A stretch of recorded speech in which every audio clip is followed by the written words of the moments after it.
नमस्कार दोस्तों, स्वागत करता हूं एक और इंटरेस्टिंग वीडियो के अंदर। आज का जो हमारा इंटरेस्टिंग वीडियो होने वाला है वो जो बच्चे 10th क्लास को पास आउट कर चुके हैं और जो 11th में हो चुके हैं उनके लिए होने वाला है।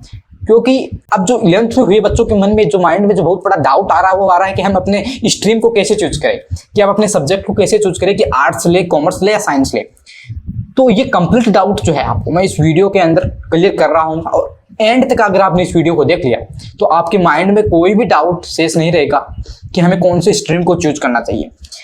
और ये स्ट्रीम चूज करना आपके लिए वेरी वेरी इंपॉर्टेंट है, क्योंकि ये आपने जो स्ट्रीम अगर चूज की है ये आपके करियर लॉन्ग लाइफ तक आपके साथ रहने वाली है। इट मींस आपका जो इंटरेस्ट और करियर ऑप्शन सबको देखते हुए अगर आपने एक अच्छी स्ट्रीम अपने इंटरेस्ट के आधार से आपने चूज कर ली तो वो आपको लाइफ लॉन्ग इसका रिग्रेट नहीं होगा। अगर आपने रॉन्ग स्ट्रीम अगर आपने चूज कर ली तो आपको इसका लाइफ लॉन्ग रिग्रेट होने वाला है। और अब अपने इंटरेस्ट के हिसाब से क्या पता आप अपने करियर में जो करना चाहते थे वो भी ना कर पाए। तो आपका जो स्ट्रीम चूज करना एक वेरी इंपॉर्टेंट स्टेप जो है यहाँ पे आपके लिए आता है। तो आपको इसे ध्यान से अपने इंटरेस्ट को, करियर के ऑप्शंस को, इसमें क्या पढ़ना चाहिए, क्या हमारा इसमें इंटरेस्ट आएगा, इस सभी चीजों को रिलेट कर आफ्टर आप एक निश्चित डेफिनेट डिसीजन आपको लेना चाहिए। तो सबसे पहले मैं बात करता हूँ हमारे सब्जेक्ट में हमारी कौन कौन सी स्ट्रीम है जो हम ले सकते हैं। वो आपको पता ही होगा, जो आपकी स्ट्रीम है आर्ट्स है, कॉमर्स है और साइंस है। ये आपकी 3 स्ट्रीम है। अब आप कैसे चूज करेंगे कि मैं आर्ट्स लूँ, कॉमर्स लूँ या साइंस लूँ, तो इसके ऊपर मैं आपको कंप्लीट वीडियो के अंदर डिटेल दूंगा। चलो एक एक स्ट्रीम को चूज करते हैं और उसके ऊपर कंप्लीट आपको डिटेल दूंगा। सबसे पहले हम बात करते हैं आर्ट्स की।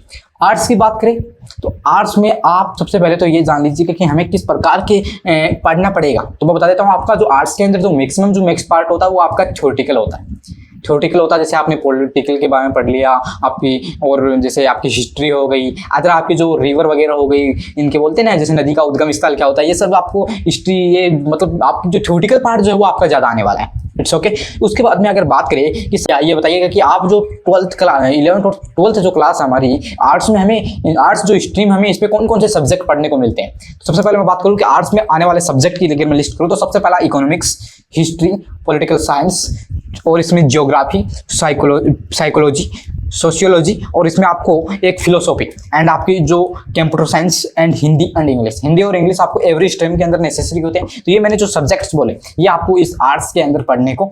अब इसके बाद में अगर बात करते हैं कि आपने ये भी बता दिया कि इसके अंदर ज़्यादातर थ्योरेटिकल होता है, आपके सब्जेक्ट कौन से होंगे, और आप ये बताइएगा कि भैया आफ्टर 12th क्लास आर्ट्स के अंदर कौन कौन से हमारे पास करियर ऑप्शन रह सकते हैं, गवर्नमेंट जॉब या अदर। सबसे पहले बात करूँ तो कुछ जो जॉब्स होती हैं वो लिमिटेड जो एलिजिबिलिटी में रहती है। मैक्स टू मैक्स जो जॉब है वो आपके लिए ओपन रहती है।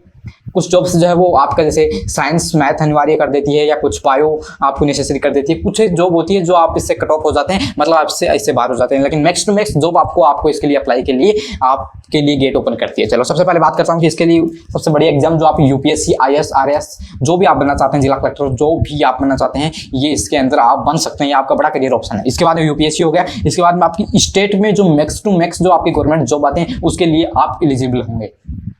इसके बाद में बात करते हैं आपकी जो अगर आपने ग्रेजुएशन और कंप्लीट कर लिया 12th के साथ, अगर आपने अपनी स्ट्रीम से, तो आप प्रोफेसर टीचर की लाइन में, और अब 12th के जस्ट बाद आप डिफेंस में भी इसके थ्रू आप जा सकते हैं। और अगर आपने रेलवे, SSC वगैरह जो MTS वगैरह होती है, इन सभी जॉब के लिए आप अप्लाई कर सकते हैं। मैक्स टू मैक्स जॉब आपके लिए ओपन होती है।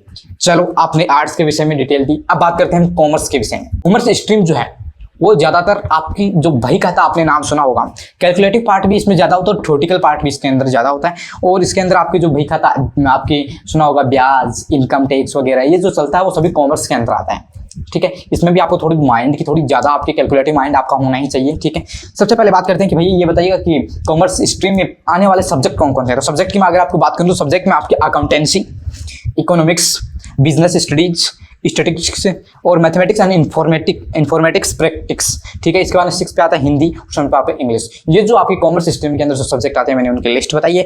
अब बात करते हैं कि भैया चलो आपने सब्जेक्ट की लिस्ट बता दी, इसके अंदर हमें पढ़ना क्या पड़ेगा वो आपने बता दिया। अब ये बताइए कि हमारे 12th के बाद में हमारे कॉमर्स के लिए कौन कौन से करियर ऑप्शन हमारे लिए ओपन होते हैं। तो सबसे पहले अगर मैं बात करूँ कि आपकी करियर ऑप्शन में जैसे आप SSC की जो पोस्ट आती है उसमें आप इंक्लूड हो सकते हैं। बैंक की जो मैक्सिमम बैंक जो है वो मैक्स टू मैक्स जो अलाउड होते हैं वो कॉमर्स स्टूडेंट होते हैं।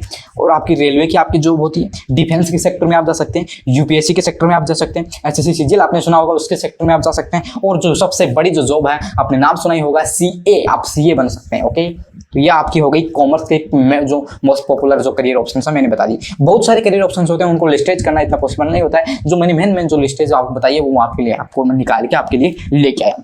उसके बाद में हम बात करते हैं कि भैया जो हमारा मोस्ट पॉपुलर जो इस समय में ट्रेंडिंग में जो सब्जेक्ट चुना जा रहा है बच्चों के द्वारा, अब ये तो नहीं पता कि वो क्यों चुना जा रहा है, इंटरेस्ट के आधार पर है या समाज सोसाइटी के चलन को देखते हुए चुना जा रहा है, लेकिन जो मैक्स टू मैक्स बच्चे जो मूव कर रहे हैं वो साइंस स्ट्रीम की तरफ ज़्यादा मूव करते हुए नजर आ रहे हैं।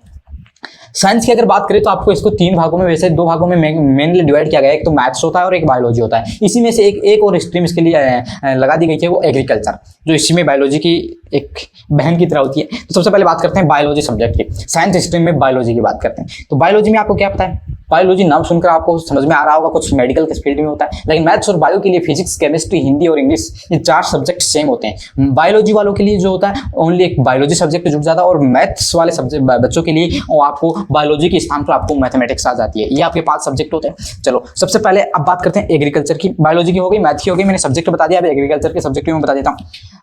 वहाँ पे जो आपकी जो मैथ और बायो के अंदर फिजिक्स थी, वहाँ पे आपकी रिमूव, उसको जगह रिप्लेस करके वहाँ पे आपकी एग्रीकल्चर को पुट कर दिया गया है। और अगर आप केमिस्ट्री लेना चाहते हैं तो वो आपके लिए ले सकते हैं, और केमिस्ट्री में आपका इंटरेस्ट नहीं है तो आप उसके लिए अल्टरनेटिव कंप्यूटर साइंस सब्जेक्ट भी आपके पास होता है, और बायोलॉजी आपके पास होती है, और हिंदी और इंग्लिश होती है। आपके एग्रीकल्चर के सब्जेक्ट होते हैं।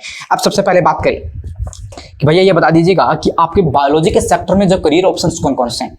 बायोलॉजी के सेक्टर में अगर हम करियर ऑप्शन की बात करें तो सबसे ज़्यादा जो डिमांडेड है और जिसमें स्टूडेंट्स का जो रुझान है वो दिन प्रतिदिन बढ़ता हुआ हमें नजर आ रहा है, वो है आपका नीट एग्जाम। नीट एग्जाम मतलब आपके सपनों के डॉक्टर, जो आपने सपनों में कभी देखा होगा डॉक्टर, मेडिकल के फील्ड में जाने के लिए, तो वो आपके लिए डॉक्टर के लिए गेट ओपन करती है। मीन्स आप डॉक्टर या मेडिकल के लाइन में जाना चाहता है तो आपके पास बायोलॉजी नेसेसरी है।